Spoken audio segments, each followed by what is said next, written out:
Баянгол дүүргийн 16 дугаар байрны оршин суугчид өдгөө зочид буудалтай байрласаар байна. Тэд өнөөдөр нэг иймэрхүү байдалтай зочид буудалд амьдарч байна. Одоо өчигдөр орж ирсэн болсон махуулсууд орж байгаа юм болоод биш ороогүй шүү дээ. Хөө мэдхгүй буудлагын ч одоо хөөж гаргах нь энэ гэсэн юм ярьж байсан шүү дээ. Тий? Одоо баг 20 хонцсон, 24 хонцсон бохоо. Одоо сайн ярьж. Сүүлд хязгаар ирлүү оруулав. Сайн бүтэн сар ирсэн. Яг сөөхөн даргамаар ойроор хэрж ярьж мэржлээ л да. Юу гэж ирж байна? Одоо гоорнол гэсэн шүү дээ. Одоо удахгүй тэгээд таад орох уу? Орох байлгүй дээ. Орно гэж бодож байгаа шүү. Одоо хүчтэйг нь бол найдвартай хийж байгаа гэж бодож байгаа. Найдвартай. Манай байр гайгүй ах гэж бодож байна. Өчигдөр байранд ормоор байна.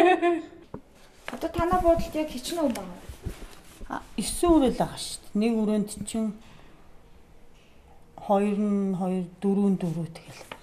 Гэр бүлээрээ л байцгаа. Нөгөө хоолыг хаана идэл? Хоол энэ нөгөө хаан буузанд идчихэж штэ толооноор 7 хоногор мөнгө өгч байгаа юм уу? Тий 7 хоног.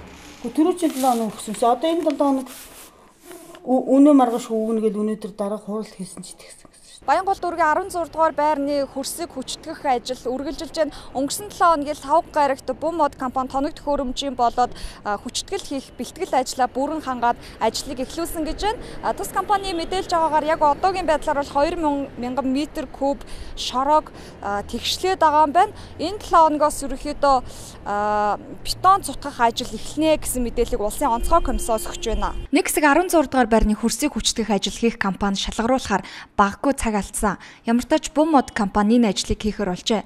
Тоног төхөөрөмжийн бэлтгэлээ бүрэн хангасан, шороо асгаан эндүүдлэг хийгээд дууссан байна. Мөн арматур зангидах ажлыг хийгээд байгаа юм байна. Зарим хэвлэл мэдээллийн хэрэгслээр 16 дугаар байр улам хазаалт өгсөөр байгаа гэж байсан.